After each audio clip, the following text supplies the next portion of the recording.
eh, se conceptualiza también como la primera revolución socialista victoriosa de la historia, que permitió el derrocamiento de un régimen monárquico zarista que había imperado en Europa durante 3 siglos y que permitió la construcción de un nuevo modelo de Estado comunista soviético que se extendería por diferentes partes del mundo y que esos modelos comunistas resultaron un fracaso reconocido por los mismos presidentes de las repúblicas socialistas soviéticas que se desintegraron y que lograron su independencia. ¿Bien? Prueba de ese fracaso lo tenemos en Venezuela, por ejemplo. ¿Bien? También debemos decir que marcó un régimen absolutista que imperó en forma totalitaria y que originó un gran genocidio en el mundo entero, ¿bien? Por la influencia de la revolución violenta del comunismo para la captura del poder, nada por la vía democrática, ¿bien? En este proceso totalitario que se convirtió Rusia en la Unión de Repúblicas Socialistas Soviéticas. Ojo, mucha atención, también se le conoce como República Federativa Soviética de Rusia, también como la Rusia soviética o la Rusia comunista, ¿bien? O también se le conoce como el centro de la posterior Unión de Repúblicas Soviéticas Socialistas, que es la URSS. ¿Ven? Antecedentes y causas. En primer lugar, Rusia era el país más poblado de toda Europa, y eso que Rusia tenía una particularidad, que es un país bicontinental, pertenece a Europa y a Asia a la vez. ¿Bien? Rusia era el país más atrasado de toda Europa. ¿Por qué? Porque fue el último país de Europa en recibir los aportes de la revolución industrial, cuando ya todos los estados europeos tenían ferrocarriles, telégrafos, automóviles, sus proletarios y sus obreros tenían casas propias y tenían sus propios autos y vivían de lo mejor. ¿Bien? Rusia estaba atrasada. ¿Bien? Además tenía 100 millones de habitantes y solamente 1 millón de obreros. O sea, ¿por qué? 1 millón de obreros. O sea, el 1% de la población era proletaria. ¿Bien? Y eso significaba que el capitalismo era incipiente, lo cual fue uno de los grandes errores de Lenin y de Stalin, porque un gobierno o un modelo socialista se construye sobre los cimientos del capitalismo, ¿bien? Y, ojo, eso significaba un atraso y una involución en su enfoque teórico, ¿bien? Tenía, a su vez, poquísimas fábricas e industrias, por lo que el capitalismo no se había consolidado, ¿bien? En pocas palabras, era una sociedad feudal y rural ocupada por un 95% de la población que eran muyiks. ¿Qué cosa eran los muyiks? Eran campesinos o siervos sometidos por una aristocracia terrateniente, ¿bien? Que era la clase social predominante. ¿Bien?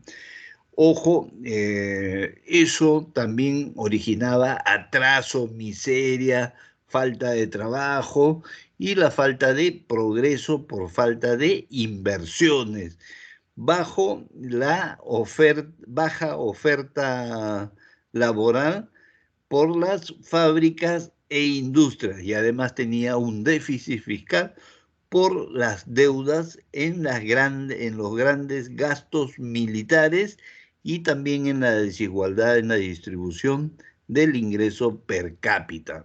¿Bien?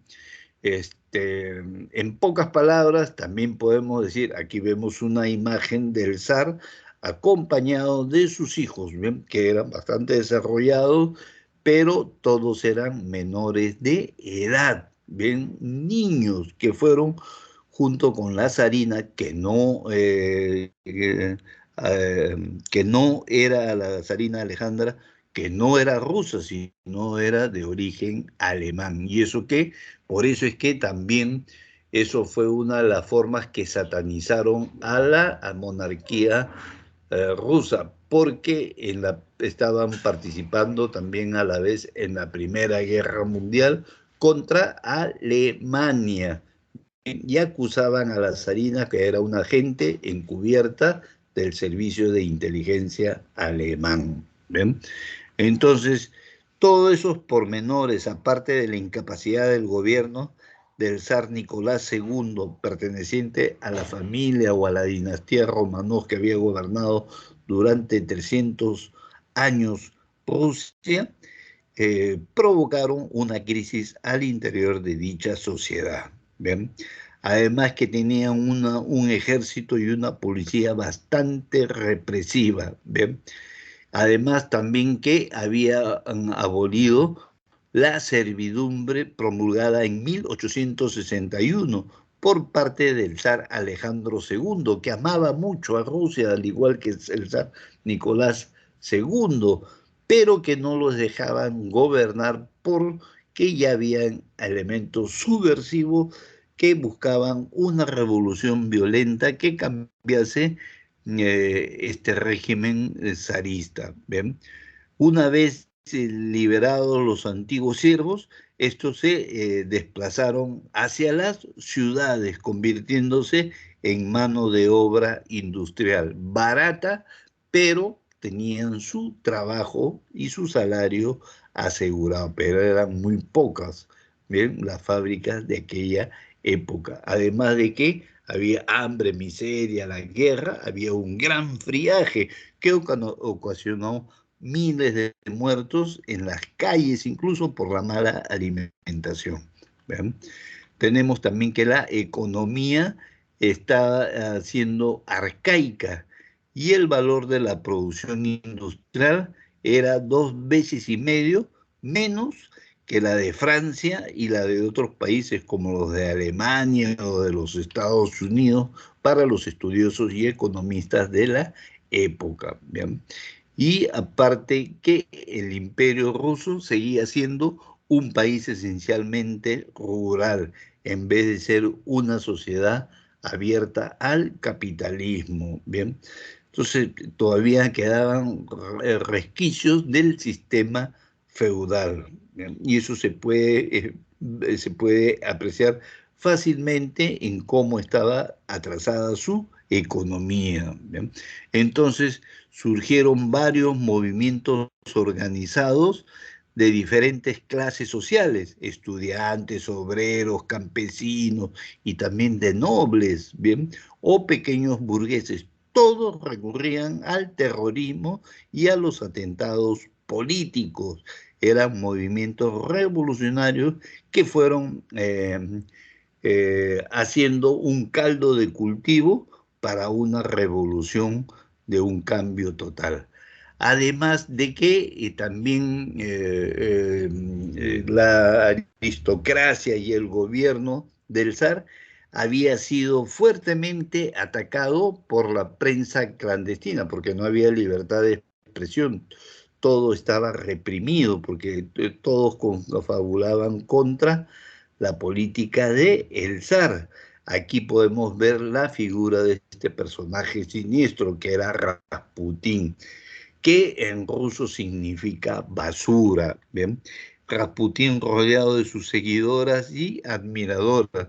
Rasputín era un hombre lascivo, le gustaba mucho las lujurias, las orgías, era hedonista y sibarita, y ojo, había sido expulsado de la Iglesia Ortodoxa rusa porque quería ser un monje, pero tenía una prédica de una filosofía extraña, en la cual para llegar a purificar el alma, primero tenías que pecar, ¿bien? Y eso lo hacía mediante la lujuria, para luego llegar a lo que se llamaría el arrepentimiento y un acto de contrición. ¿Bien?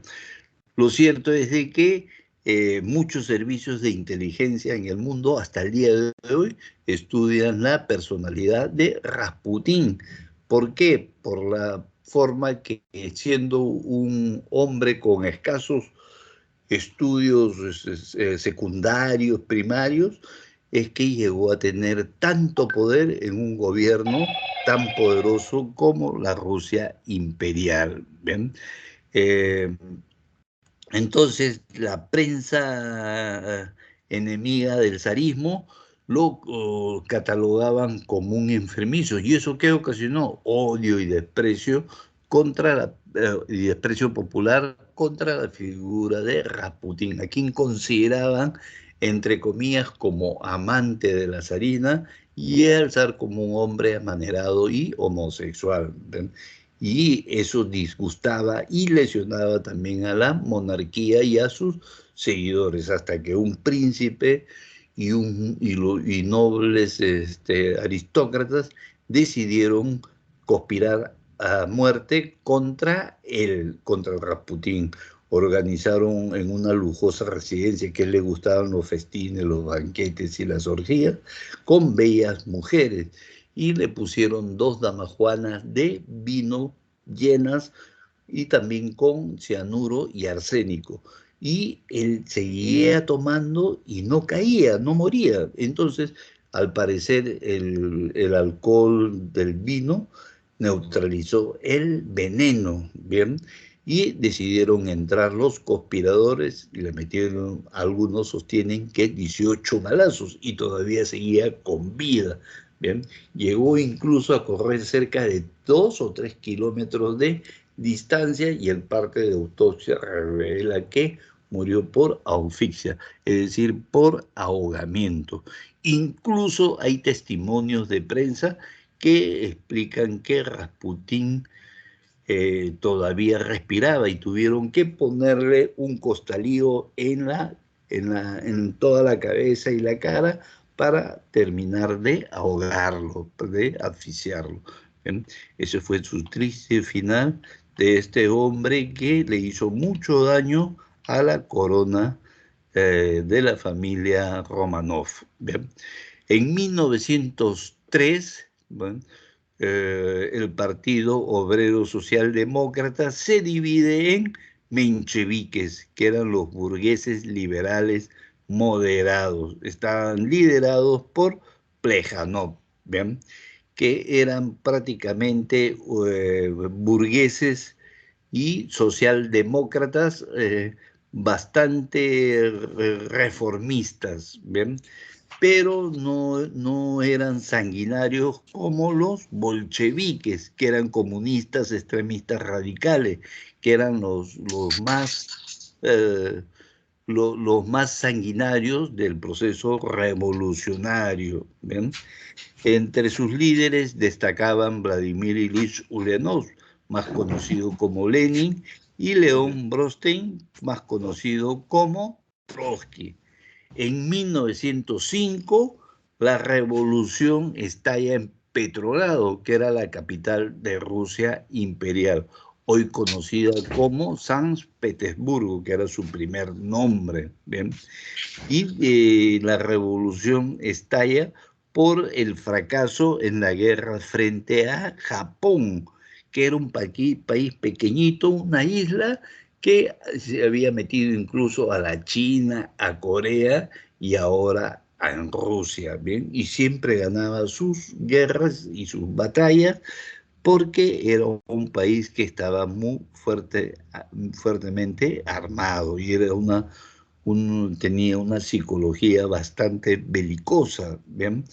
Entonces, eso ocasionó el debilitamiento del zarismo y la formación de los soviets. ¿Qué cosa eran los soviets? Eran consejos de delegados de obreros, soldados y campesinos, que fueron una de las herramientas principales de las organizaciones que permitieron que triunfase la revolución en todas partes de Rusia.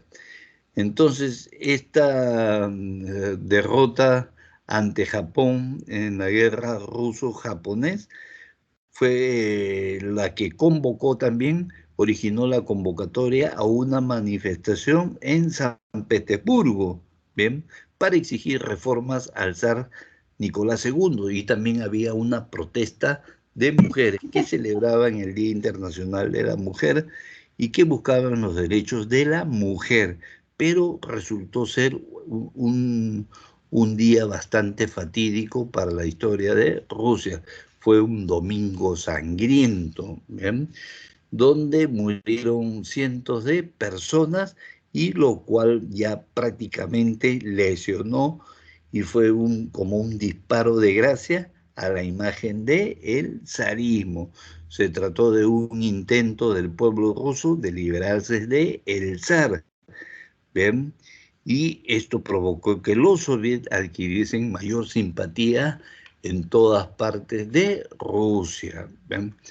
Entonces, las sucesivas derrotas rusas en la Primera Guerra Mundial habían también lesionado a muchas familias y amistades del pueblo ruso, y eso también, más el friaje, el hambre y la miseria, y sobre todo analfabetismo que había, y la falta de trabajo, que originaron una prácticamente oposición radical contra el zarismo. ¿Ven?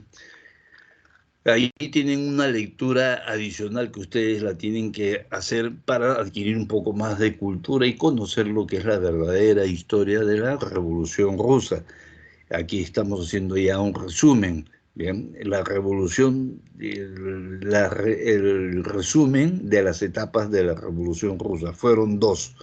La Revolución de Febrero, que no fue en febrero, sino fue en marzo, y la Revolución de Octubre, que no fue en octubre, sino fue en noviembre, porque Rusia estaba tan atrasada que su calendario no coincidía con el europeo, o sea, no estaba en la misma línea de tiempo, ¿bien? Entonces, esta revolución de febrero fue una revolución burguesa, al estilo de la Revolución Francesa, dirigida exclusivamente por la burguesía, que buscaba acomodarse, ¿bien? Y buscaba mayores espacios de poder. La revolución estalló en Petrogrado, que era la capital de Rusia imperial, como se lo dije hace un momento, actual San Petersburgo, ¿bien? Debido al fracaso de la Primera Guerra Mundial y ante la escasez de víveres y al friaje y al desempleo que había. El zar Nicolás II, ya pues prácticamente herido de muerte en cuanto a su poder, tuvo que, el único camino que le quedaba era renunciar al trono ante la Duma. ¿Y qué cosa es la Duma? Anótalo, la Cámara de Diputados. La Duma es la Cámara de Diputados. ¿Bien?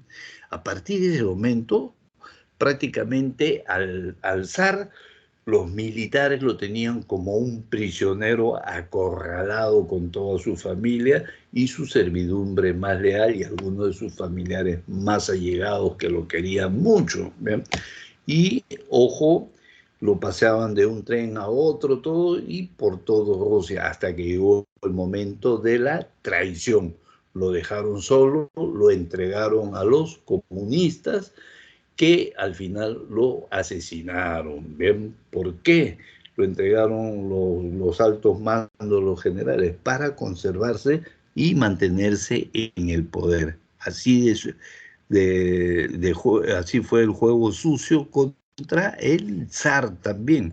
Hay que decirlo que tuvo muchas traiciones con gente que le era muy leal para pasarse al bando de los comunistas y luego se alinearon detrás de un poder que devino en un poder bastante abusivo y represivo y sobre todo genocida. Bien, así se formó un gobierno provisional presidido por el príncipe Lyof, compuesto también por coaliciones de políticos liberales y socialistas moderados reformistas, ¿bien?, que buscaban una asamblea constituyente y a fortalecerla. ¿Para qué? Para consolidarse en el poder. La clásica de las asambleas constituyentes que nos llevan a una perdición. Bien. Luego, ante la demora en la aplicación de reformas, el partido bolchevique gana partidarios y comienza a ganar escaños y logra hacer la revolución de octubre. ¿Bien? Pero en esa época estaba Kerensky, que lo podemos ver aquí en esta imagen, en el frente ruso en plena Primera Guerra Mundial. Por eso es que se hace impopular. ¿Bien? Él quería, junto con el príncipe León, querían establecer un Estado republicano, ¿bien?, y demócrata, pero los comunistas no lo dejaban porque ambicionaban el poder total. ¿Bien?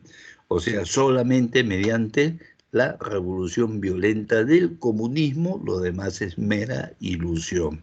¿Bien? Y para eso se valieron tuvieron que rodearse de psicópatas y asesinos en serie, porque comenzaron a hacer ya grandes genocidios en toda Rusia, Lenin incluido, ¿bien? Y luego tenemos que se desata la Revolución de Octubre, que fue la revolución definitiva, que fue una revolución proletaria, que se dio la definitiva sello para el triunfo de la revolución. El plan ideado por los bolcheviques fue la toma del poder de toda Rusia durante el segundo Congreso de los Soviets, catalogando cualquier intento en contra de un acto contrarrevolucionario que ameritaba la muerte y la aniquilación de todo adversario político. Se instauró también un comité militar revolucionario de Petrogrado y comenzó también un rito sangriento y un baño de sangre entre los mismos rusos por la captura del poder. ¿Ven?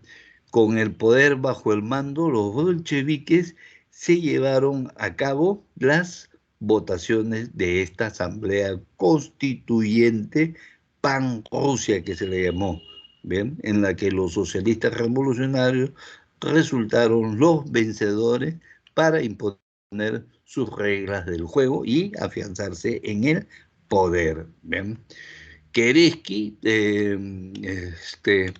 que en esta época Lenin y los bolcheviques eliminan a los mencheviques con Kerensky, ¿bien? Huye y busca asilo en un país europeo, ¿bien? Entonces, eso hace de que los bolcheviques lograsen tomar todo el poder, ¿bien? Y se formó un gobierno revolucionario presidido por Lenin. Trotsky es nombrado jefe del Ejército Rojo y Joseph Stalin como jefe del Partido Comunista, que en la práctica recayó en él la conducción de la Revolución Rusa, porque Lenin también había sufrido un atentado de una bala dada por una mujer que conspiró contra él, y el que tomaba de las decisiones más duras era Stalin. Kerensky, que fue un político social revolucionario, abogado y dirigente revolucionario, tuvo que irse de Rusia buscando asilo diplomático en Europa y termina los últimos días de su vida y muere en los Estados Unidos. ¿Qué medidas comunistas logran tener los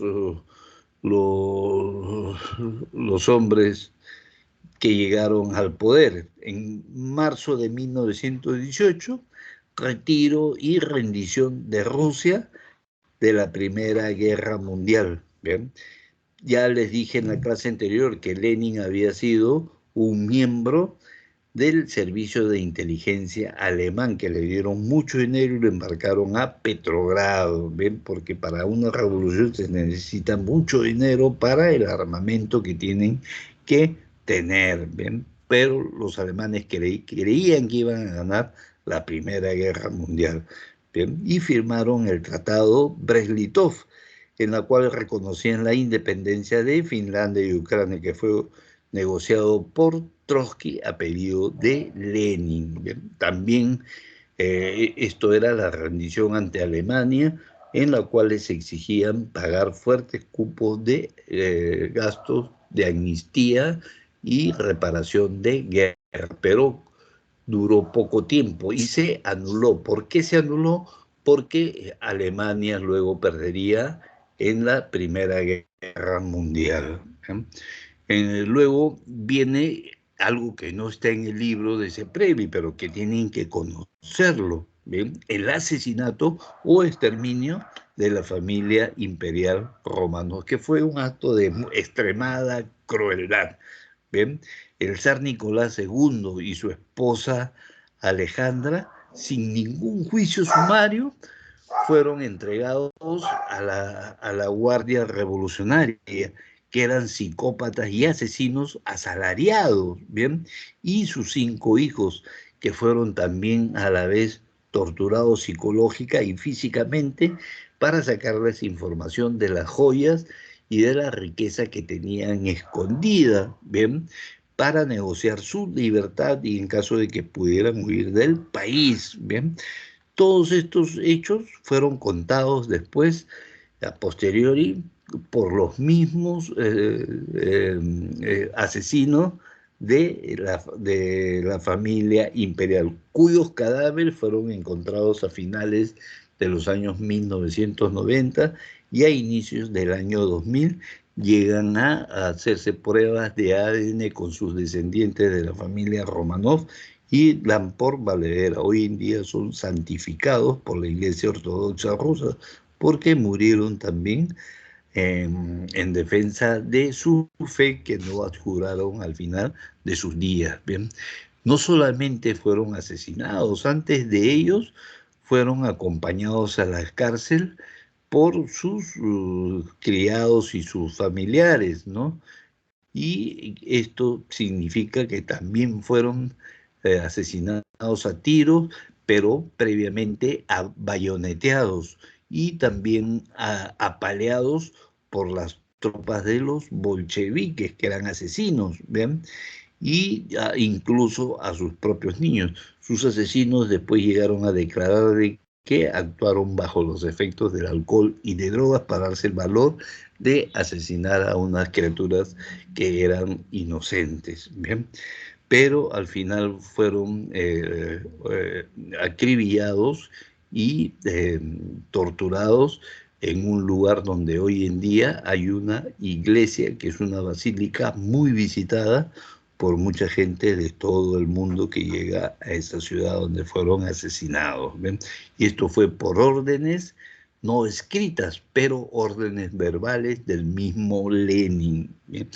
También las tierras, bancos, industrias quedaron como propiedades sociales y se dejó una gran otorgación y participación al obrero en el Partido Comunista, implantándose la dictadura del proletariado, entre comillas, que realmente nunca gobernó la Unión Soviética. Díganme algún país del mundo que sea socialista y comunista y donde esté gobernando el proletariado. Venezuela está gobernado por el proletariado, a los sindicatos los reprimen, bien que hacen protestas y están con un sueldo de $5 al mes, bien. Y en Cuba menos todavía, donde se ha llegado a que el 90% de la población está en extrema pobreza.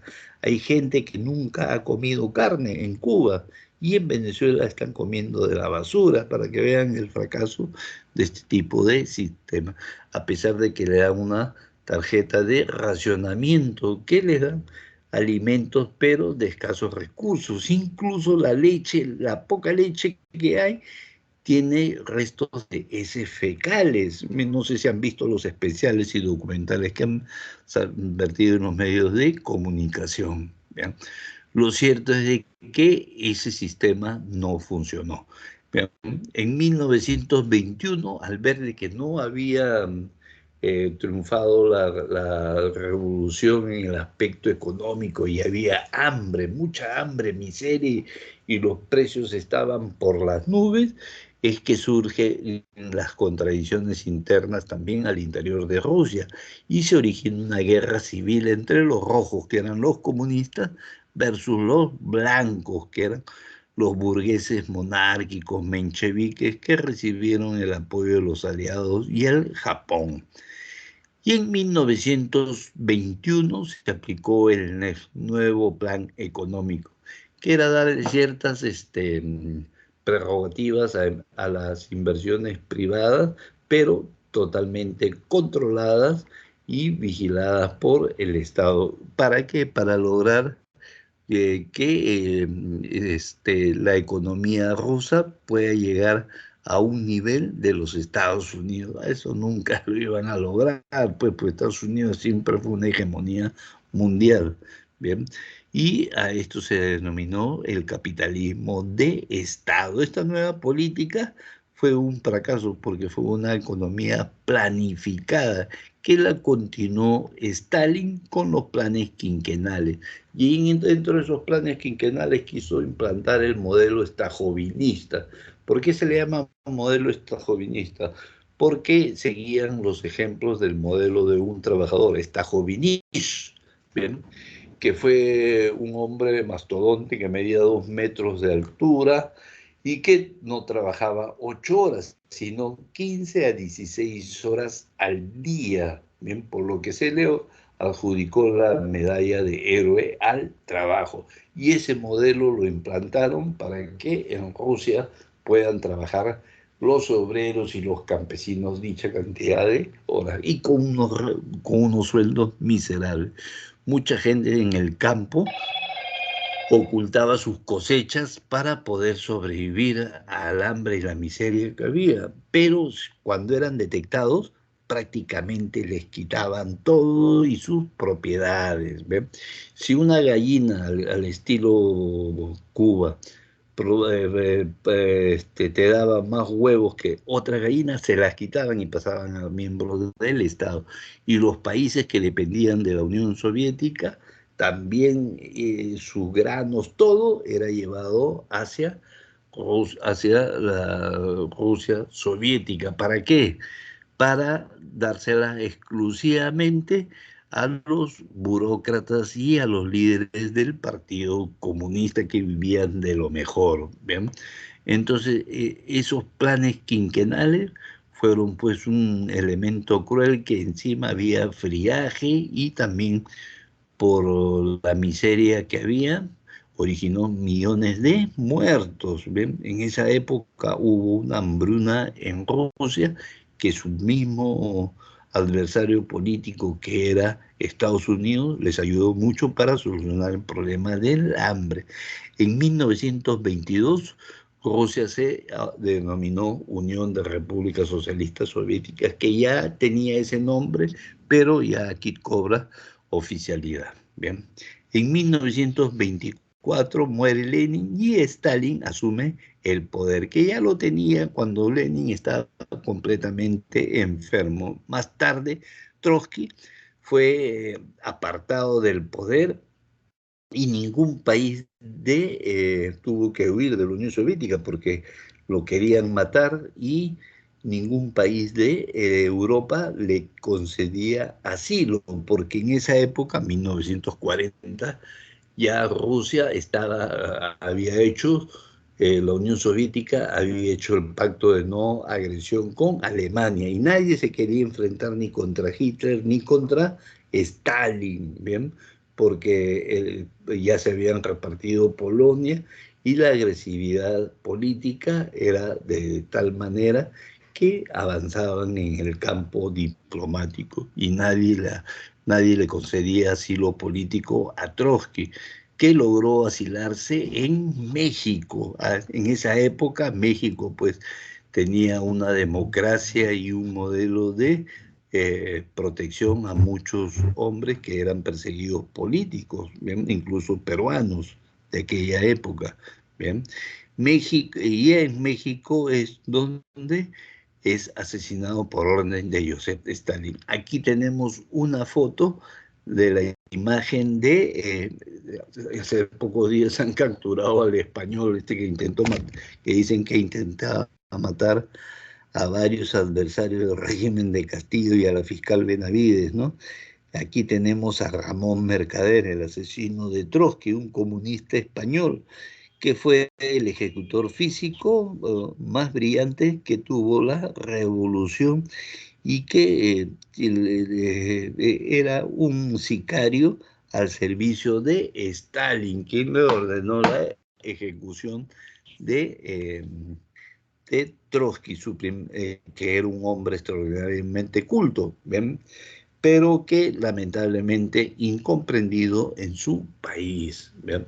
Lo cierto es que este asesino, cuando estuvo en la prisión en México 30 años, termina su prisión y fue invitado por la Unión Soviética a la misma Unión Soviética y ahí es condecorado como héroe y después reside en Cuba, donde recibía hasta el último día de su vida $10.000 mensuales, porque ustedes saben que también Cuba recibía cerca de 15 millones de dólares diarios para frenar el avance geopolítico de Estados Unidos en la región. ¿Alguna pregunta? Por ahí escucho un ron. Ahí también tenemos lo que es las imágenes de los cadáveres en serie que mataban los genocidas, producto de los asesinatos de este hombre que lo he puesto aquí, que es Vasily Mikhailovich, ¿bien? Que fue el mayor general del ejército soviético, temible verdugo de la NKVD, que era también de la KGB, de la cual Putin ha sido también su jefe máximo de dicha organización, que era bastante genocida en el mundo hasta el día de hoy. Por eso es que actúa así Putin de una forma bastante genocida en Ucrania, ¿bien? Que también era parte de la ex Unión Soviética, por si acaso, para algunos muchachos que no lo sepan. ¿Bien?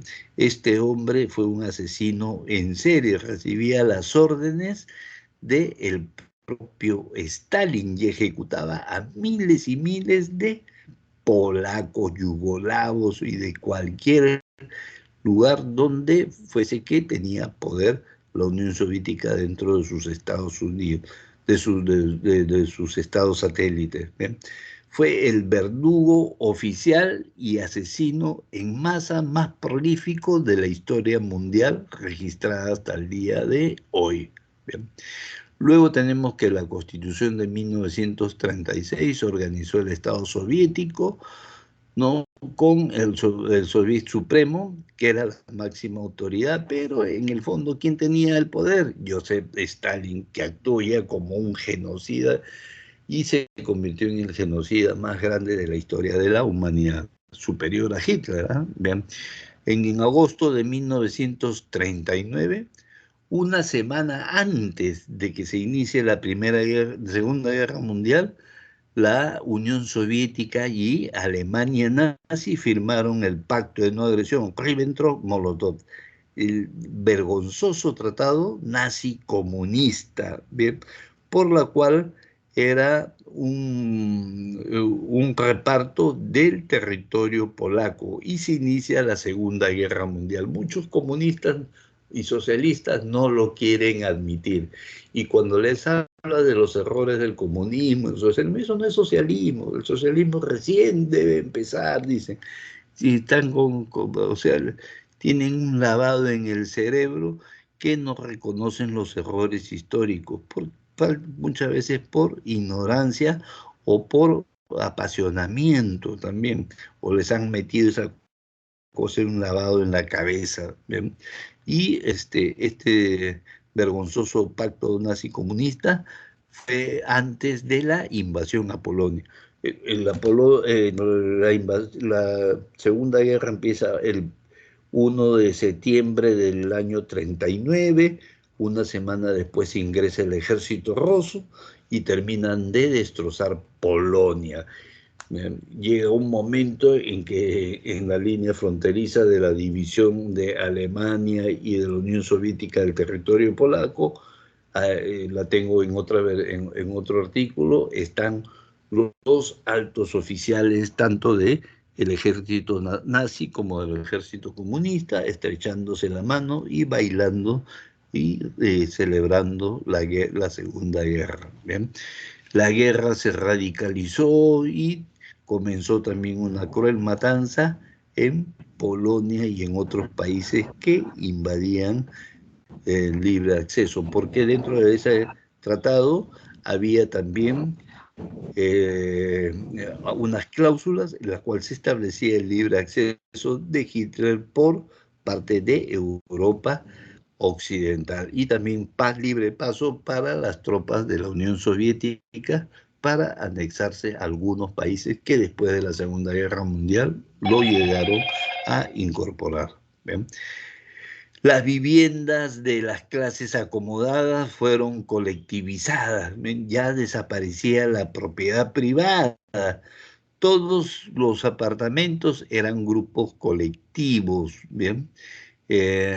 También los bancos, las propiedades de las empresas privadas, todo desaparecía por completo, ¿bien?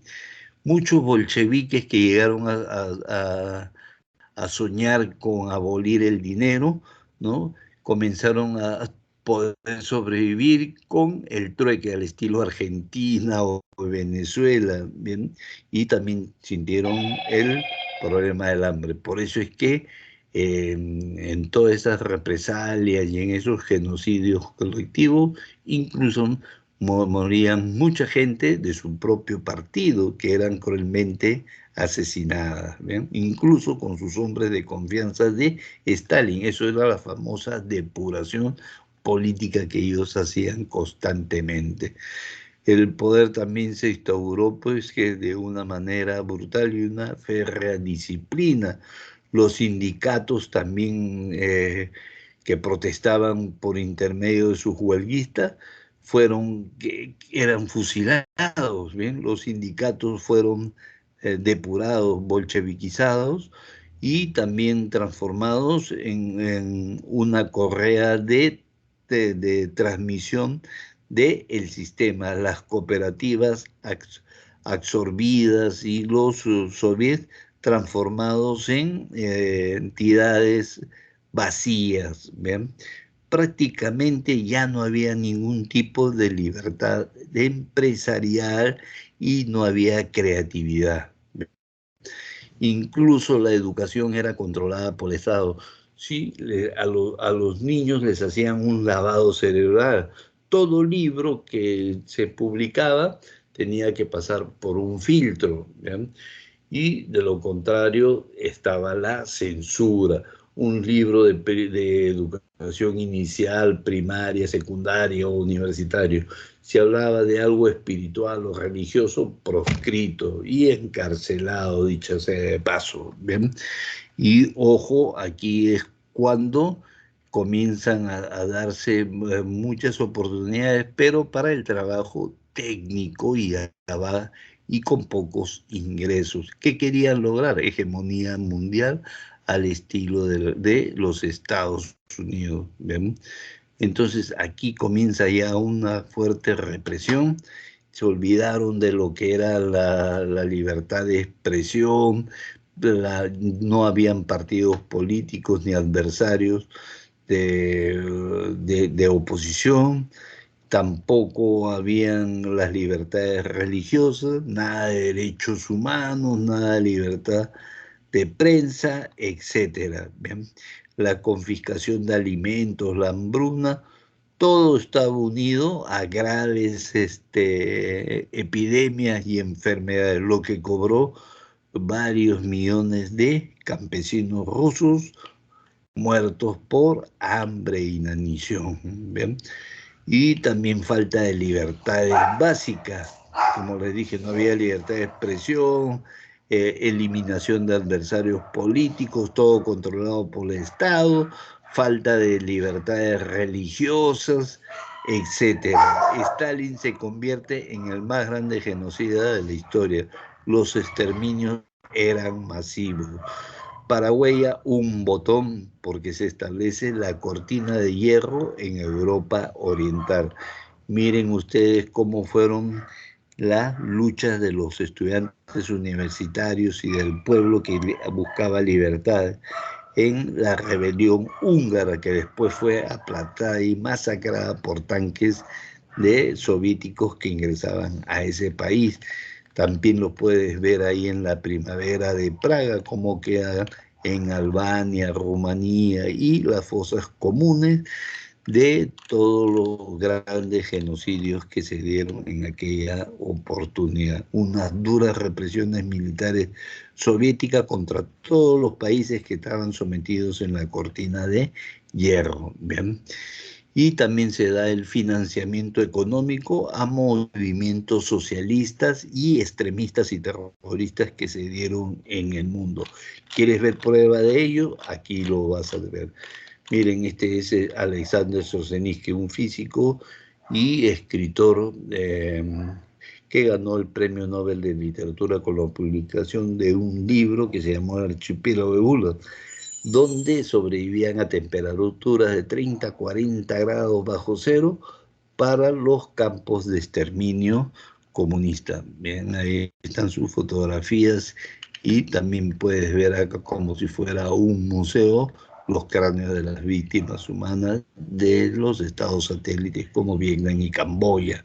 Bien, y aquí puedes ver las imágenes de lo que era Cuba. Bien, ahí puedes ver a Fidel Castro, Raúl Castro, a Fidel, al Che Guevara, ¿no? A quien tanto se endiosa como líderes de la justicia social, ejecutando personalmente y dando disparos de gracia a todos los que eran adversarios políticos y contrarios al comunismo. Y por último, las fotos también el del terrorismo, de la demencial locura de Sendero Luminoso, que hoy en día es un peligro y que amenazan al país. Bien. Y también hay una lectura adicional que espero que la lean sobre el siniestro y vergonzoso pacto secreto entre Stalin y Hitler para conquistar el mundo. ¿Bien? El tratado Ribbentrop-Molotov. Y sus videos respectivos del genocidio soviético. ¿Bien? Hacemos una pausa mientras ingreso al otro aula. Como estamos enseñando desde las 8, y hoy día me espera una jornada intensa, sobrado lo hacemos ya. Vamos a cambiar ahorita para entrar a la área. Ya.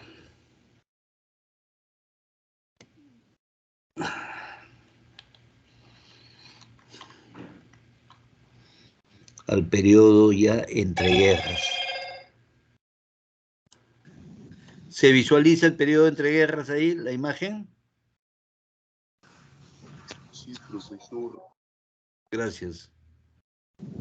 Ya, ahorita empezamos, ¿ya? Un favor, descansen un par de minutos. Yo también estar sentado.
Ahorita empezamos.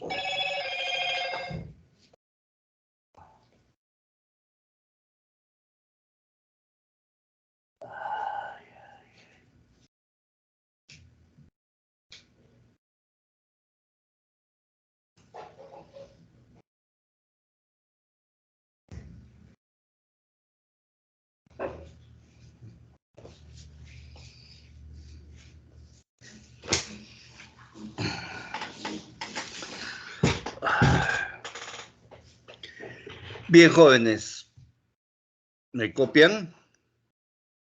¿Me escuchan? Chicos, chicas. Sí, profesor. Ya, gracias, joven. Empezamos con el periodo entre guerras. Un momentito, ¿eh?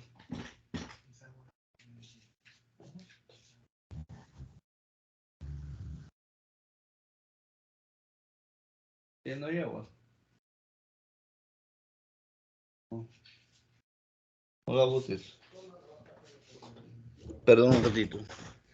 Hay que juntar agua por si acaso. Bien. Primer periodo de guerras, al borde de la muerte. Esto es por las ideologías, fíjense.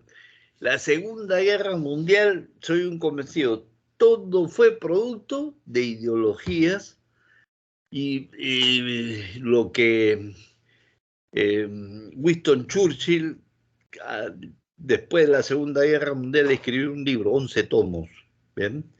Memorias de Guerra, con lo cual ganó un premio Nobel de Literatura, ¿bien? En lo cual decía que la Segunda Guerra Mundial fue la guerra de lo absurdo, producto de las ideologías. Y el Papa tiene razón. Siempre las ideologías nos conducen a las guerras. ¿Bien? Qué lamentable, ¿no? Bien.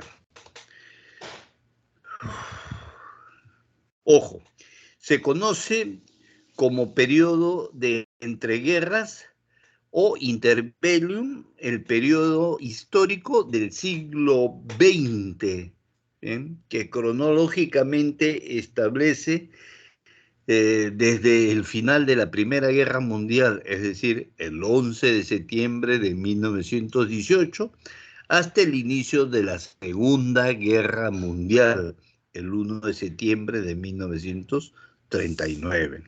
O sea, en pocas palabras, 20 años, 9 meses y 21 días.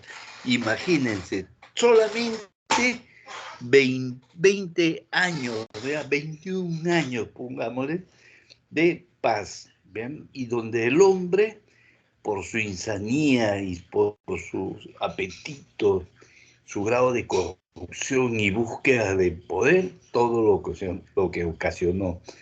Miren, no hemos aprendido de historia, no hemos aprendido ni de lo que es apreciar el humanismo en el mundo y hasta dónde se rebaja la condición humana con tal de mantenerse en el poder. Todo producto de ideologías absurdas. ¿Ven? Aquí podemos ver a sus principales representantes. Todos ellos tuvieron su ideario y su acción. Stalin con el comunismo, Hitler con su ideología racista expresada en el nazismo y Benito Mussolini con su fascismo también. Bien. Esto fue una relativa brevedad de un periodo de paz entre comillas, porque se veía una relación bastante tensa en el campo diplomático y político también. Y ojo que no solamente fue en Europa, sino también se extendió hacia Norteamérica y también sobre el Perú, que se denominó el año 1932, especialmente el año de las barbaries, donde en la conferencia de paz en Europa también, por ejemplo, después de la paz de París en 1919, se alcanzaría una puja y rivalidad entre las potencias de la misma Europa y comienzan a surgir ya también algunos escenarios de guerras civiles internas, como lo que sucedió en la guerra civil de Rusia, también la guerra civil de España, entre otras. ¿Bien? Podemos ver ahí el mapa de geopolítico en el mundo de aquella época, especialmente en Europa, ¿bien? Y que fue difundido por el New York Times y que ilustraba cómo estaban los estados políticos, ¿no? Eh, eh, Anteriores a la guerra, ¿bien? Y también podemos ver ahí los discursos de Benito Mussolini arengando a las masas. Sí, tenía una extraordinaria oratoria, Hitler lo admiraba, él admiraba a Hitler, Hitler también admiraba a Stalin por la brutalidad de los genocidios y la dureza de su gobierno. ¿Bien? Y algunas cosas que les pueden preguntar como preguntas difíciles, rebuscadas. Ahí tienes el escenario de la Guerra Civil Española, algo que ustedes tienen que investigar y leer un poquito en este artículo. ¿Ven?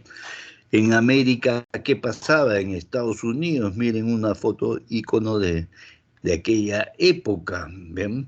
Un hombre que había estado acomodado con su familia y que era de clase media alta, imagínense cómo llegó a vivir con sus tres menores hijos y sus esposas, ¿no? ¿Ven? Y incluso hasta en las condiciones de extrema pobreza. Muchos norteamericanos tenían que sobrevivir haciendo inmensas colas en las iglesias por un plato de sopa, ¿bien? Y también hay que decir que el crack de 1929 provocó una crisis enorme que no solamente remeció a Estados Unidos, sino también Europa y el mundo. Y a propósito de eso, en estos días se ha desatado la quiebra de dos grandes bancos en Estados Unidos, que trae a consecuencia que 20 bancos más estén al borde de la quiebra total. ¿Y eso qué está originando? Eso va a originar una enorme crisis en el mundo. Prepárense para un periodo yo se los dije en algún momento, de recesión y también de mayor crisis mundial, y no solamente en los negocios internacionales, sino también a nivel de Perú, ¿ven? Donde más los desastres naturales, todo lo que nos trae el ciclón Yacú, que lo que va a venir con el fenómeno del niño costero, y etcétera, etcétera. Miren los grados de pobreza. Muchos multimillonarios y grandes empresarios se suicidaron por haber llegado a un grado de extrema pobreza y al verse enormemente eh, adeudados. ¿Qué sucedía en México? La guerra contra los mártires de la iglesia, la famosa guerra cristera. ¿Ven? Luego tenemos también la guerra del Chaco, ¿no? Y eso se dio en el periodo entre guerras, ¿no? Entre Bolivia y Paraguay, que duró varios años. ¿Ven? ¿Y a qué hechos se dieron en el Perú? La Revolución Aprista de Trujillo, en 1932, ¿bien? Contra el régimen dictatorial de Sánchez Cerro, que había hecho unas elecciones fraudulentas y fraudulentamente llegó al poder, ¿bien? Y luego ocasionó que hayan levantamientos en diferentes partes del país y donde hubieron masacres y también fusilamientos a mansalva, sin juicios sumarios. Aquí los puedes ver a los militantes apristas que se inmolaron por su propio partido político. ¿Bien? Y luego también en el Perú, ¿qué pasó? La guerra Colombo-peruano, ¿no? El conflicto del puerto de Leticia a Colombia. ¿Bien? Y todo eso tenemos que tenerlo presente en la historia para que no sucedan estos hechos. ¿Ven? También en este periodo se vio también ya el grado de violencia en la que actuaba Benito Mussolini, aquí cuando fue arrestado en Suiza, pero ya había tenido antecedentes policiales. A los 13 años estuvo a punto de matar a un compañero de clases en el colegio, cuando era un simple estudiante escolar y ni siquiera era adolescente, ¿bien? Era prácticamente un niño, un hombre bastante violento, de una gran oratoria. También la participación de Hitler en la Primera Guerra Mundial, donde quedó ciego durante 6 meses y donde luchó heroicamente, eso hay que saberlo reconocer. Bien, entramos entonces ya con este preludio a lo que es el nazifascismo y sus características, que son similares a la del comunismo en varios aspectos. Las características nazifascistas: tenemos un Estado vertical y totalitario, antidemocrático, todo controlado por el Estado, el trabajo, la salud, la alimentación, la economía, los medios de comunicación, todos los sectores del Estado controlados por un régimen totalitario, ¿bien? De extrema derecha, pero brutal, ¿bien? Y aquel que se oponía, hombre muerto, desaparecido, ¿bien? Sin juicios sumarios, cuando estaban en las cámaras de representantes, en su parlamento, los diputados o congresistas tenían que votar ahí con una pistola al costado que les apuntaba, o de lo contrario asesinaban a sus familiares. Era la aniquilación de adversarios políticos, su objetivo principal, igual que en el comunismo, ¿bien? ¿Y por qué surge el nazifascismo? Que era una doctrina extremista, de extrema derecha, perdón, y por su anticomunismo, que era de extrema izquierda. Se da el fenómeno causa-efecto. En esa época el sindicalismo avanzaba vertiginosamente y el marxismo también. Pero esa gente no sabía del genocidio que había en la Unión Soviética, porque en esa época no había computadoras, no había la internet, ni la radio, ni la televisión, ni la vía satélite. Para leer un medio de comunicación escrito tenían que pasar meses, ¿bien? Y buscar la noticia era bastante difícil. La radio no llegaba de Europa a América y de un país a otro, ¿bien? Poco a poco se fueron los medios de telecomunicación fueron progresando, pero eso fue lento, bien, y progresivo. Entonces, ante un avance de un movimiento extremista de izquierda, hay la relación causa-efecto. Están los movimientos de extrema derecha, ¿bien? Y todos acuden a la violencia y al exterminio del adversario y al oponente, ¿bien? También practicaron el corporativismo en contra de la lucha de clases sociales y prevenir uniendo a los patrones y obreros bajo la dirección del Estado.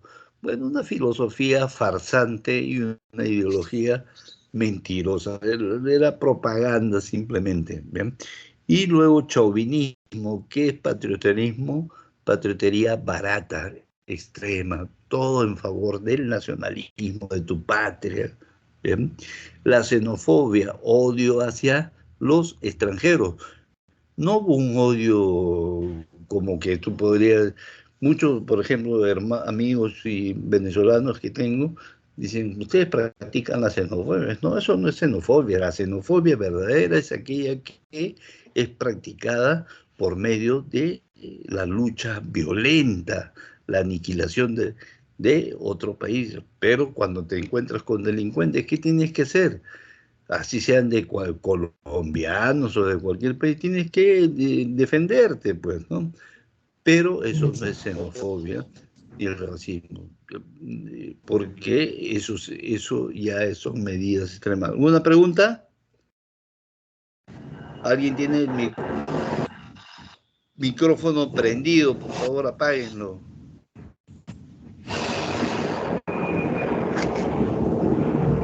Por favor, apaguen su...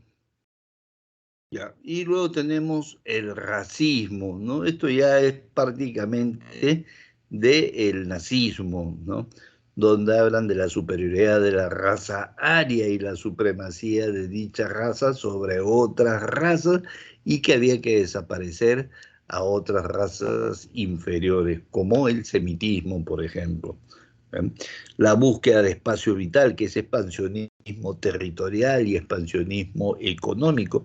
Eso no es práctica únicamente del nazismo ni del fascismo, también es del comunismo.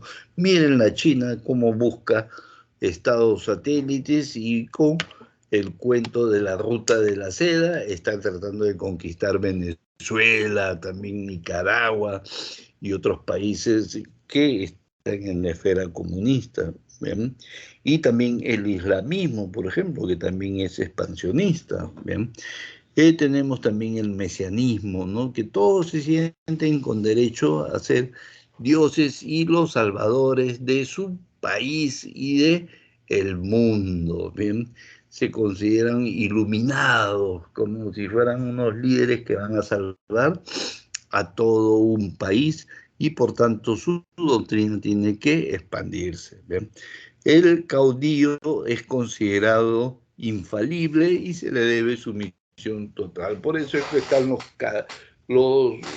los retratos en los mítines y en las marchas de Fidel Castro, Che Guevara, Camilo Cienfuegos, también Hugo Chávez, Maduro, que de héroes no tienen nada, todos una pandilla de asesinos, ¿verdad? Y luego tenemos incluso les deben juramento de sumisión y de lealtad de por vida, y eso también lo han hecho ante el presidente Gonzalo, o sea, ante Abimael Guzmán, los miembros de Sendero Luminoso en su demencial carrera por el terrorismo en la búsqueda del poder. ¿Bien? Luego tenemos el fascismo italiano, antecedentes del descontento por no haber incorporado las regiones de Italia irredenta, Niza y Saboya, y también de no anexar Dalmacia y Fiume. Benito Mussolini, perdón, Garibaldi, que fue uno de los hombres que unificó Italia, hablaba de que ya una vez unificada Italia, a los italianos había que enseñarles a pensar como italianos unidos, ¿bien? Porque cada región tenía su propia lengua, su propio dialecto, tenía sus propios cánticos, sus propios himnos, ¿bien? Incluso algunos su propia moneda, ¿bien? Y entonces no dejaban, tenían una rivalidad contra otras regiones cuando tenían que actuar como italianos en un solo país. Y eso fue todo un proceso educativo y cultural. ¿Bien? Entonces, había todavía esos resquicios durante la Primera Guerra Mundial, más cuando Italia había, a pesar de haberse alineado con los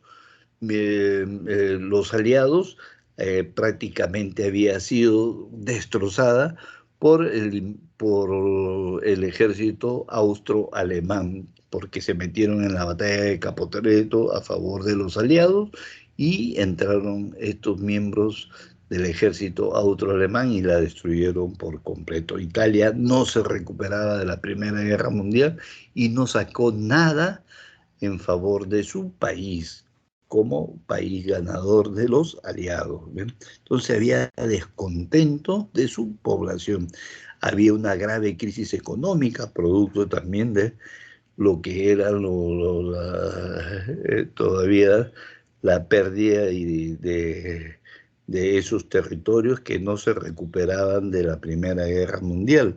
Avance de los partidos de izquierda, Benito Mussolini funda el Partido Nacionalista y llamado Partido Nacional Fascista, de lo cual tenían sus grupos de combate y sus fuerzas de choque, ¿bien? Sus fuerzas de combate, llamados los camisas negras, que eran grupos bien organizados, bien disciplinados, de una férrea disciplina, pero que eran brutales a la hora del ataque contra los sindicatos y contra los grupos extremistas de izquierda, ¿bien?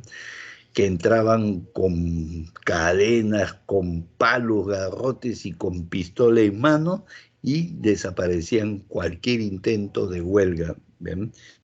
Todo estaba en favor de la patronal, ¿ven? Una época muy siniestra, ¿ven? Donde incluso ponían en peligro las creencias del cristianismo, ¿ven? Y ojo, se arremetieron contra los grupos de izquierda y los sindicatos. Y luego tenemos la toma del poder, la marcha sobre Roma en 1922. Mussolini era un tipo de una gran oratoria, muy hábil y diestro en el manejo de la psicología de masas. Y aparte, como en su época juvenil tenía una buena pinta y buen porte, hablaba y hacía unos gestos de movimientos y hablaba con el torso desnudo para que se le vea toda su masa muscular, es un tipo macetón, como se dice, ¿bien? Y hacía unos movimientos que hacía delirar y llegar al paroxismo a las mujeres, igual que Adolf Hitler en cuanto a oratoria, ¿bien? Entonces, llegó a convocar a mucha gente. Él, antes de ser político, fue maestro de escuela primaria, ¿bien? Y encima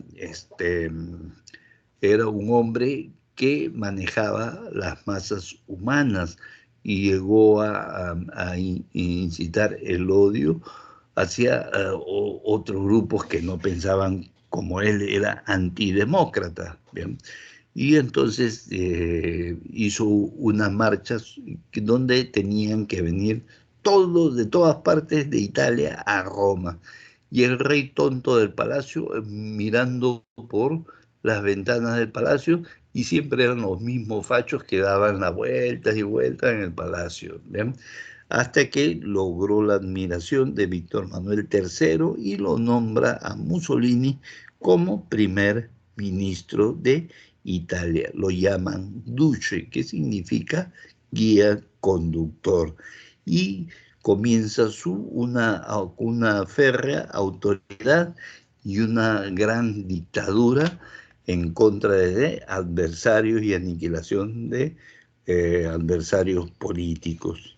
En 1929, para congraciarse con la Iglesia, al ver que Italia tenía mucha influencia católica, se firmó con el Papa Pío XI el Tratado de San Juan de Letrán y se pone fin a la cuestión romana, porque muchos reyes de Italia querían posicionarse de los territorios del Papa, y aquí reconocen su soberanía del Papa sobre el Vaticano. O sea, aquí recién aparece el Vaticano, 1929, un Estado sobre otro Estado, con sus propios niveles de cancillería, diplomacia, ¿bien?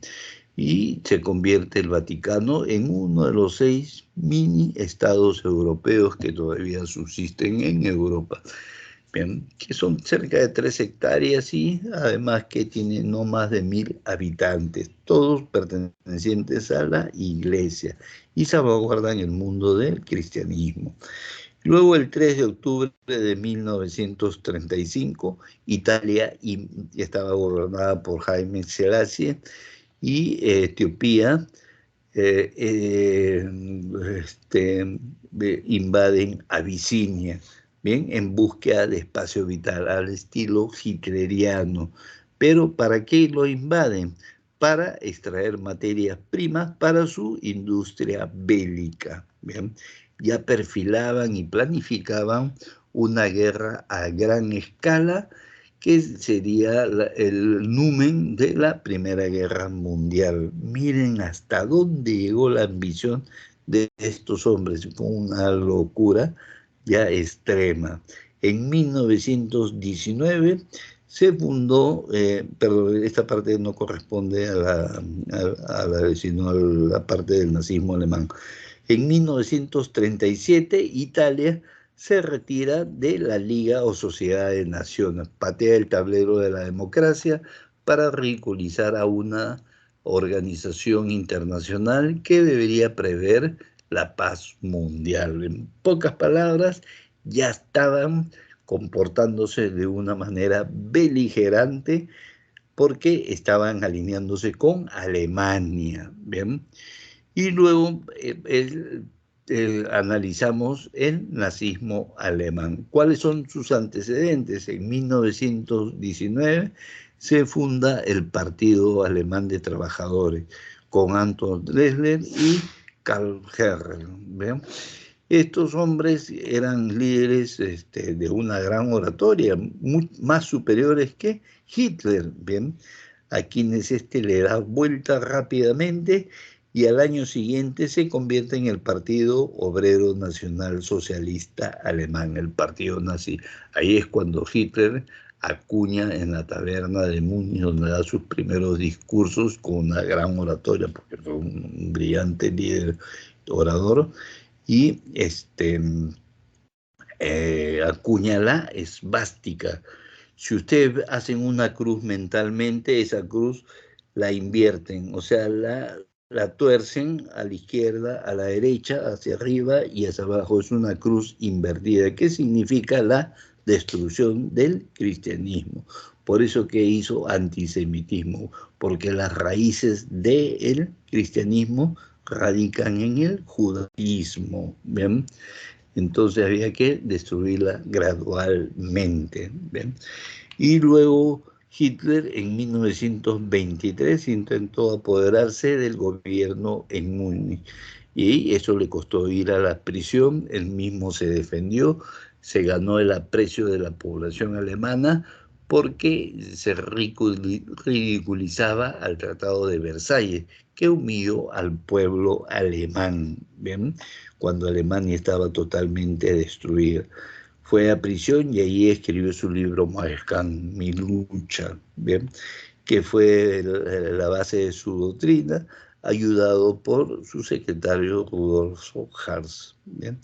Y para Hitler la raza germana era superior, la raza pura en el mundo, y tenía que combatir y hacer antisemitismo que incluía a otras razas no germánicas. O sea, si hubiera ganado el nazismo y se hubiera impuesto un orden mundial, de repente ni hubiéramos nacido, ¿ven? Hitler fue apoyado por la burguesía para frenar el avance del marxismo en Alemania. Luego, en 1900, ahí es donde ordena también y quema el Reichstag alemán, el Parlamento alemán, y eso lo hacen los SS, las hordas asesinas de Hitler, ¿ven? Que eran los camisas pardas, así por todo lo que es uniformado, los camisas rojas de Mussolini, los camisas negras de Mussolini, las camisas pardas de Hitler. Hoy en día, si tú ves por las calles a los etnocaceristas vestidos con uniformes de reservistas, es porque son sumamente belicosos, bien por si acaso, sepan por quién van a votar más adelante. Entonces, esto lo que hacen es incendiar el Reichstag alemán y le echan la culpa a los comunistas. Sí, comienza una férrea persecución a los comunistas de aquella época. Y luego esto también se convierte en una persecución contra los judíos. ¿Ven? Y en 1933 el presidente Hindenburg nombró a Hitler como canciller y, ojo, en el poder se organiza un gobierno despótico llamado el Tercer Reich. ¿Ven? ¿Qué significa el Tercer Imperio? La vez pasada les mandé una lectura de Otón I, el padre de Alemania. ¿Bien? el mismo que fue un soporte para el cristianismo también, ¿bien?, por muchos siglos, y además de que su imperio perduró durante 1000 años, ¿eh? Por si acaso, los anales históricos no se equivocan. Y eso es lo que quiso hacer Hitler, hacer el Tercer Reich, un tercer imperio alemán, pero que gobernase el mundo con la raza pura, que era la raza alemana. ¿Bien? Un estado de paranoia y de demencia ya, ¿no? Bien. Y luego en 1934 purga en el seno de su propio partido. Es la noche de los cuchillos largos, que no fue una noche de 24 ni 48 horas, sino de 6 meses. Sus primeros víctimas, ¿quiénes eran? Los periodistas, ¿bien? Aquellos que practicaban la prensa libre y se oponían al régimen del nazismo, ¿bien? A los profesores universitarios que predicaban su lucha contra los movimientos totalitarios, a todos aquellos adversarios políticos que tenían ideas democráticas, ¿bien? Y muchos preferían, inclusive antes de ser asesinados, preferían el suicidio, porque ya sabían lo que eran las SS y la Gestapo cuando los arrestaban. Los sometían a unas torturas pero brutales, ¿bien? Y en 1934 Alemania se retira de la Sociedad o Liga de las Naciones. Aquí es donde ya prácticamente Hitler se convierte en un peligro para la paz mundial y comienza su rearme con su industria alemana. Eso hizo que que Alemania rápidamente se recupere de la Primera Guerra Mundial. ¿Bien? Hasta esta época los grandes intelectuales, los científicos ganaban premios internacionales.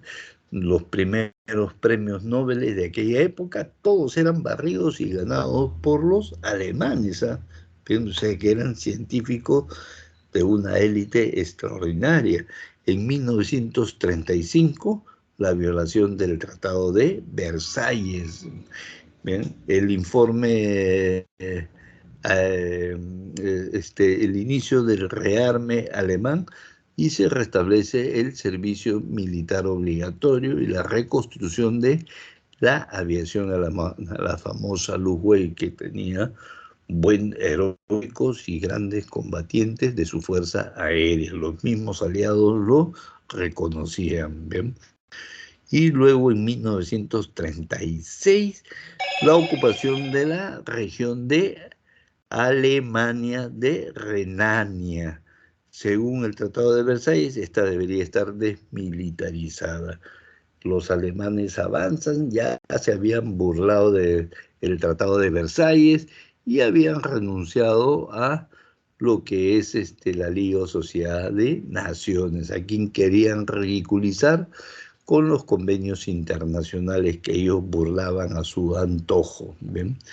Luego, el 1 de noviembre del año 36, Hitler y Mussolini firman el Pacto de Acero, firmado en 1939. Ese Pacto de Acero fue un término que acuñó Benito Mussolini porque no tenía un nombre adecuado para hacer temblar a la oposición de los países aliados. ¿Bien? Este temible Pacto de Acero fue prácticamente un tratado internacional que se extendió entre Berlín y Roma y luego se trasladó también a Tokio, que permitía el rearme de todo un ejército, pero con un poder de capacidad de fuego que le digo, para una guerra de alta intensidad y a nivel mundial, de Alemania, Italia, y se extendería hasta el Japón. Este Pacto de Acero fue auspiciado por el vasto sistema complejo siderúrgico de las industrias Krupp, que fue la industria que más se enriqueció en la Segunda Guerra Mundial. Luego, en 1938, Alemania se anexó a Austria y luego los sudestes checoslovacos, hecho que perjudicó a ambos países y que fue prácticamente un motivo de orgullo para toda la nación alemana, que tenía también apetitos anexionistas y de enriquecimiento porque salían de una Primera Guerra Mundial. El 30 de septiembre del año 38, la conferencia de Múnich, participan Hitler, Mussolini, también Neville Chamberlain de Inglaterra y Daladier de Francia. Aquí Hitler demuestra sus grandes dotes histriónicas, hizo un vibrante discurso y lloró ante los cancilleres de Alemania. Emocionadamente dijo de que si Alemania se armaba era para defender a sus hermanos países de Europa para una paz mundial. Les metió el dedo porque al año siguiente estaba iniciando la Segunda Guerra Mundial y los estaba atacando a dichos países. ¿Bien? Y ojo, también en este acuerdo se logró acceder a los reclamos alemanes para anexionarse la región de los sudestes de Checoslovaquia o alemanes. ¿Bien? Y luego, el 9 de noviembre de 1938, la destrucción de 300 sinagogas y muerte de 2000 judíos, la noche de cristal. No fue una sola noche, no, ya fueron continuas noches y tardes. Fue organizado por la juventud alemana para que vean su activismo político. ¿Bien? Y también para que vean el respaldo que tenían a Adolf Hitler, quien con su oratoria los había prácticamente oscurecido en sus pensamientos. ¿Bien? Y fue también contra los negocios y contra todas las instituciones que tenían en su control los intereses judíos. ¿Bien? Incluso hasta los bancos que tenían eh, sus grandes depósitos y que manejaban el control de bolsas de valores también. También quemaban los libros judíos y comenzó también en aquella época el holocausto eh, judío, porque más adelante esto dio lugar a los guetos y a los campos de concentración contra los judíos en los campos de concentración nazi. Alemania inicia una política de expansión expresada en su búsqueda de espacio vital, conquistando el resto de territorio checoslovaco, especialmente Bohemia y Moravia, hecho que enalteció al pueblo alemán, que estaba hambriento y sediento de expansionismo porque habían perdido muchas colonias en la Primera Guerra Mundial.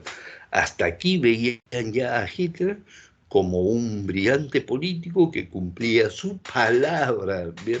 Entre comillas, y toda la nación alemana iba dando su respaldo. ¿Bien? Hacemos una pausa para entrar a la Guerra Civil Española. Un ratito, hay que ir a los servicios. A tiempo estamos, sí, sí culminamos, ¿ya?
Bien, terminamos en 5 minutos. Un momentito, por favor, ¿eh? Exacto.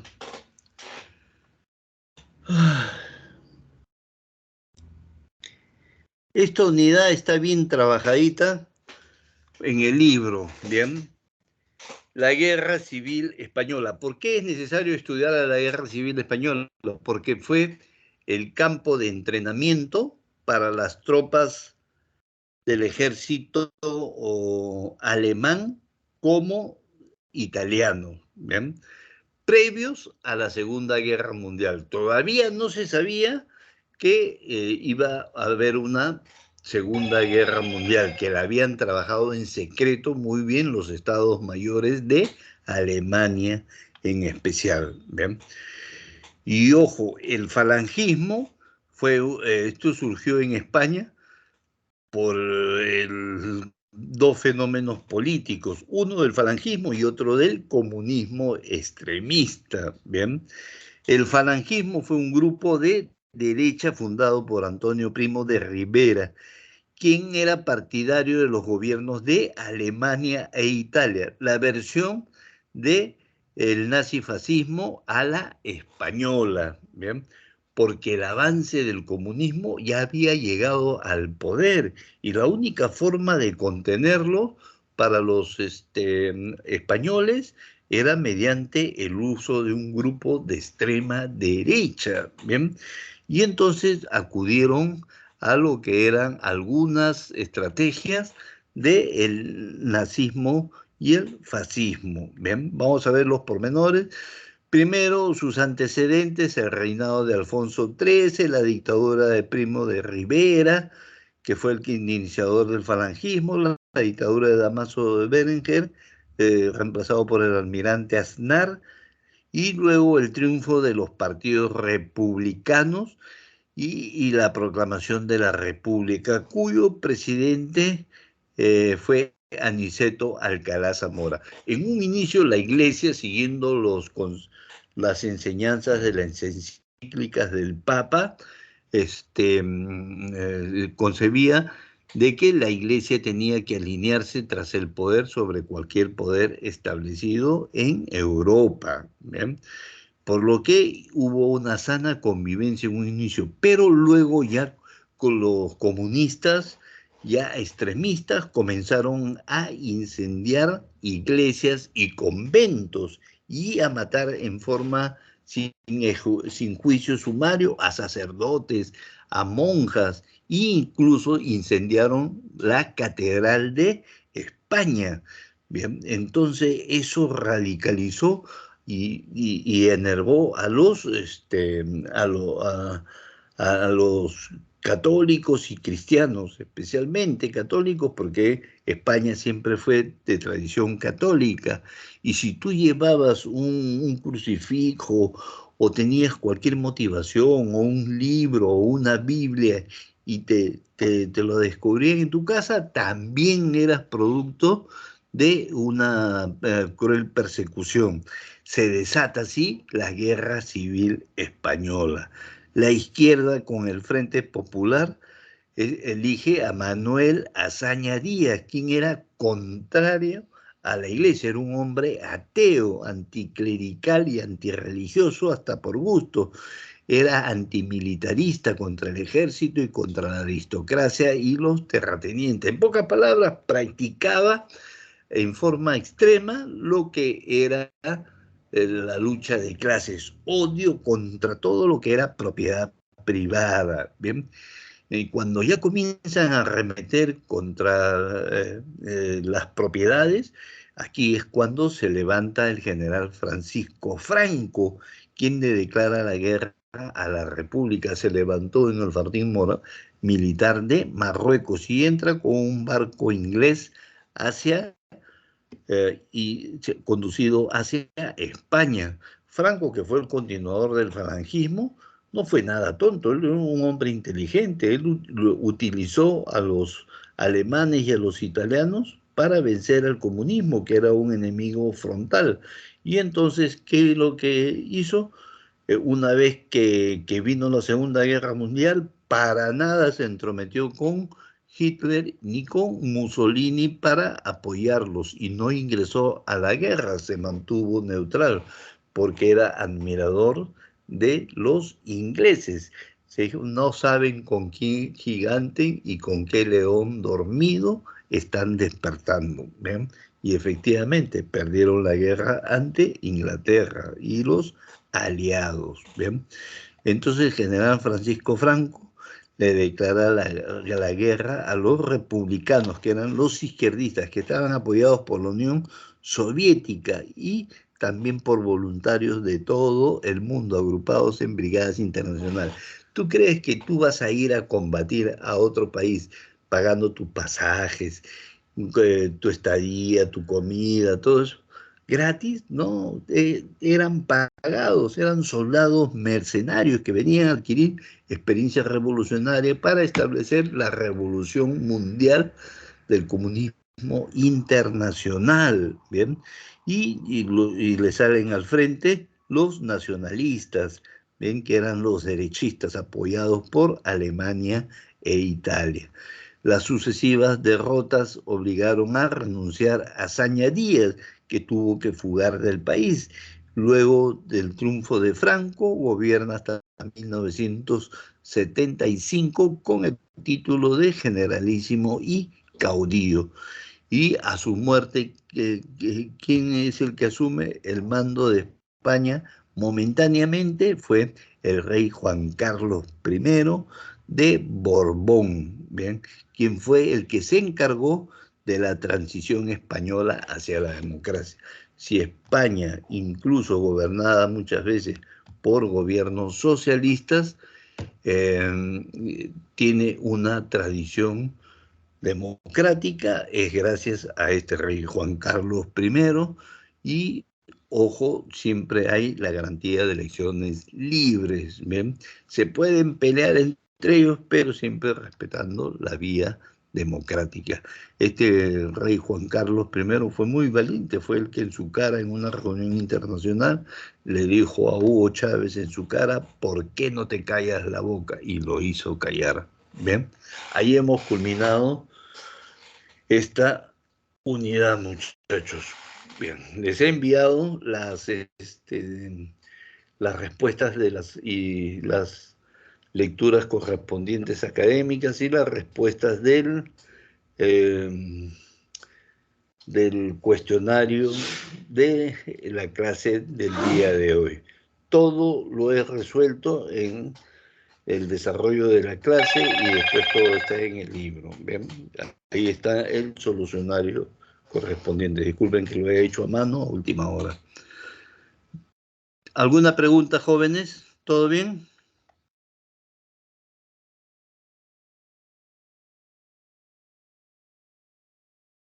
Si no hay preguntas, hagan preguntas difíciles, chicos. ¿Todo bien? Ya. Será hasta la próxima semana, muchachos. Cumplí mis minutos académicos de clase.